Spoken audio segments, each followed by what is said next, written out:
So I wanted to start by talking a little bit about USAID's integration of climate sort of across the work that you do. I think there have been some questions about how that's being implemented. I know some of it is in place, certainly as USAID is making policies and thinking about its direction going forward. Climate risk assessments are a part of that. And I believe that starting next October, all programs will also have a climate risk assessment element. So I wanted to ask you a little bit about what that implementation looks like, how that's going internally, what that's going to mean for implementers outside, and what people sort of need to know about what that means about how USAID is doing its work.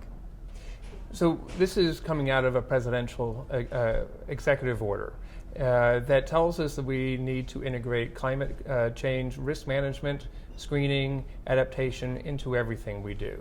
Right now, any new strategy, country strategy, that is being approved must include that element of how the impact would be on climate. At the same time, we're looking at about 12 projects worldwide to test the screening and the risk management approach, so that by the time we get to next October, we are ready to roll.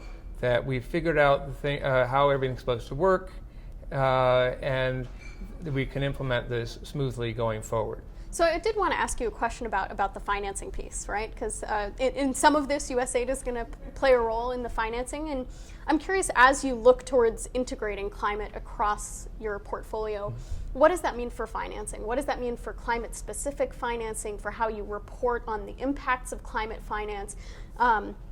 When people are submitting, proposals or responses to RFPs that USAID is putting out there, how is that going to impact, the way and the mechanisms that USAID is using to sort of tackle these issues? So part of it is working with, say, municipal governments on the project designs, so they can actually tap the private sector resources.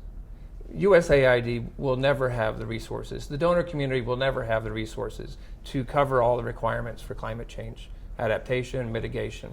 But by tapping the private sector funds, we can get there. And therefore, by working with the municipal governments, local communities, so that their projects are fundable by the private sector, that is the key thing we bring to it.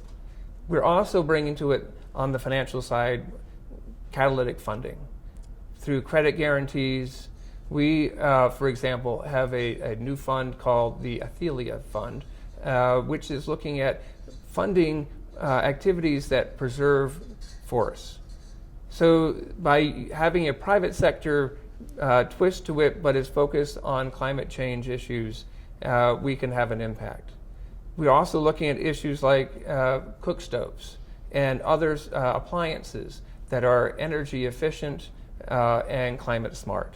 So again, using our credit guarantee authority to help spur investment in that area. For people looking at RFPs and RFAs and so forth, we are definitely going to be looking for people with ideas on how to leverage private sector funding, how to create those partnerships so they can bring those funds together, bring the efforts together, because none of us can do it alone.